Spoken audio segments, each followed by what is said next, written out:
पिछले कुछ सालों में बड़ी तेजी से मौसम एवं धरती के तापमान में परिवर्तन हुए, जिसका प्रभाव फसलों पर अधिक पड़ा। तापमान की वजह से सभी अनाजों की पैदावार में कमी आई। साथ ही बढ़ती आबादी की वजह से सभी अनाजों की मांग तेजी से बढ़ी है। ऐसा दलहनी फसलों के साथ भी हुआ। दालों की पैदावार घटी मगर मांग बढ़ी। नतीजा उनके मूल्यों में तेजी आई। इसी समस्या को ध्यान में रखते हुए कृषि मंत्रालय भारत सरकार द्वारा टीकमगढ़ जिले में आत्मा परियोजना द्वारा किसानों के खेत पर धारवाड़ पद्धति से अरहर की खेती करने के प्रदर्शन डाले गए।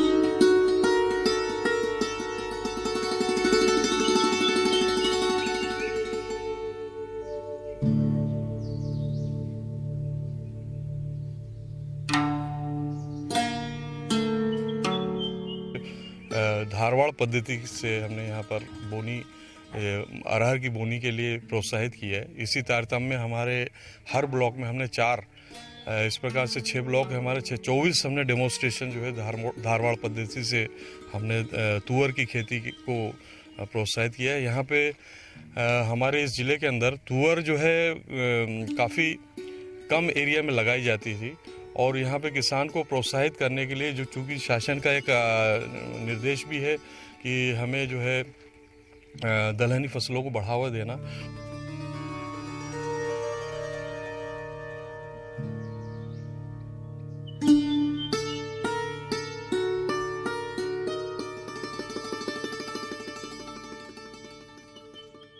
बताना चाहूँगा कि हमारे यहाँ धारवाड़ पद्धति एक नई तकनीक जो है जो कि हमने पिछले साल जो है किसानों को समझाइश दी थी और इस साल इसको बीज देकर के इसको सार्थक बनाया है।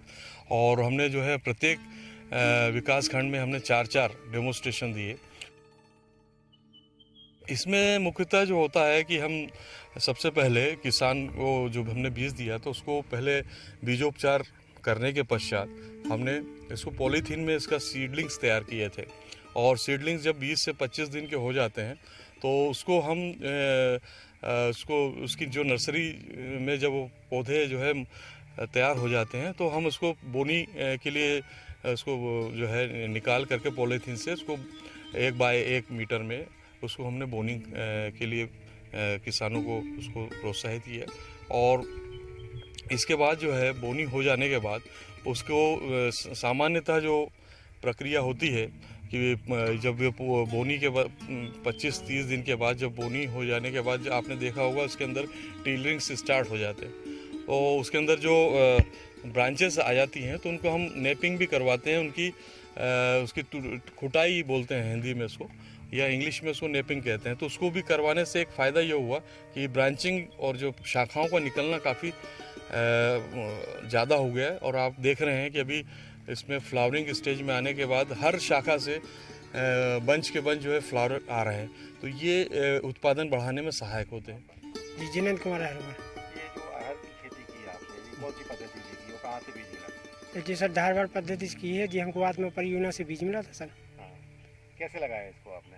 इसको सर हमने पहले पॉलीथीन में एक दाना डाला था, उसकी मतलब पहली नर्सरी तैयार की थी और फिर सर हमने बाद में इसमें खेत में मतलब लगाई फूल। हाँ 15 दिन उसकी फूल लगाई सर।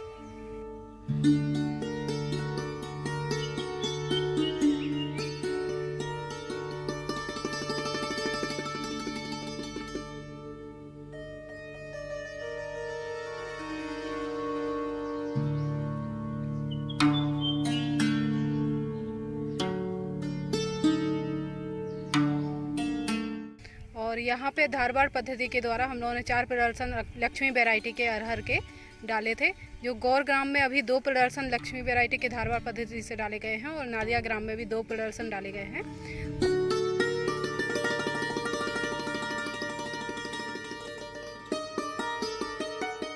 से ये 5.5 महीने की फसल है और इसमें 3-3.5 महीने पे अभी हमारी फूल फ्लावरिंग स्टेज पे आ गई है और अभी कुछ ही 8-10 दिनों में ये फ्लावरिंग पूरी हो जाएगी और फलियां लगने लगेंगी।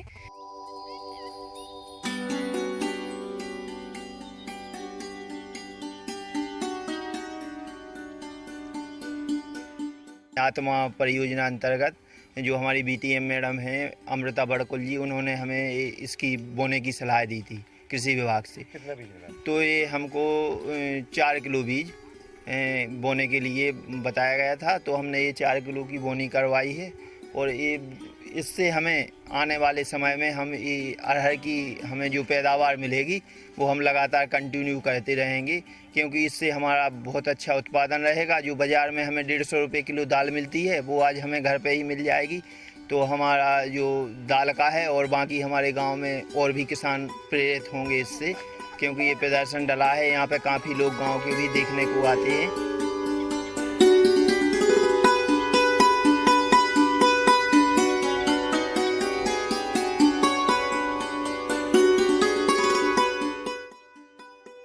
फ्यूजेरियम विल्ट लगता है और ये फंगस के द्वारा फैलती है और फंगस के द्वारा आगे बढ़ती है ये।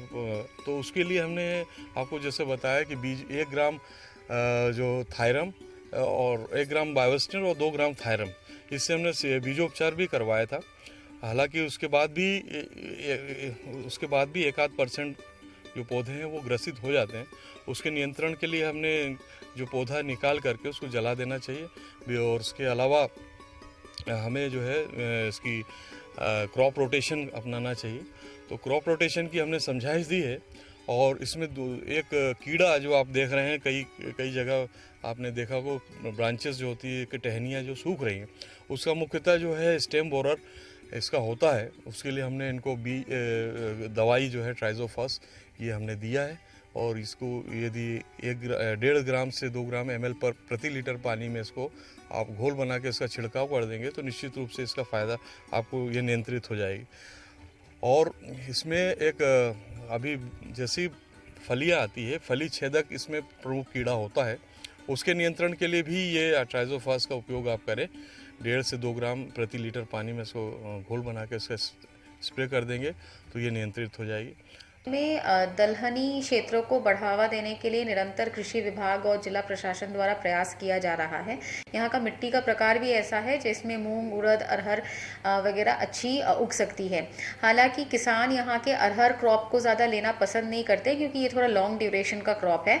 लेकिन कृषि विभाग के एक्सटेंशन एक्टिविटीज़ के द्वारा नादिया पंचायत में पहली बार अरहर की फसल ली गई है और वो भी नए तकनीक के साथ, जिसमें उन्होंने धारवाड़ पद्धति से अरहर की फसल बोया है और वहाँ के किसान मित्र ने किया है और बाकी लोग भी उससे इंस्पायर होके और लोग भी अरहर की खेती की तरफ जा रहे हैं। तो ये अपने आप में पहली शुरुआत है और मुझे उम्मीद है कि इस प्रकार की पहल जो है सकारात्मक रूप लेगी।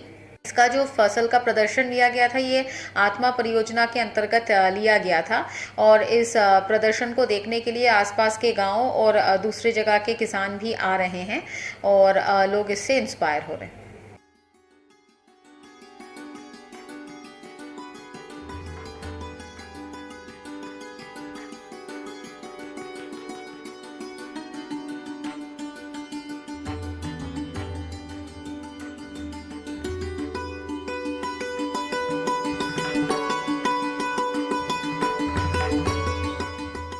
अरहर मध्य प्रदेश की प्रमुख दलहनी फसलों में है। धारवाड़ पद्धति से अरहर की बुआई करने से औसत उत्पादन 25-30 क्विंटल प्रति हेक्टेयर तक प्राप्त किया जा सकता है।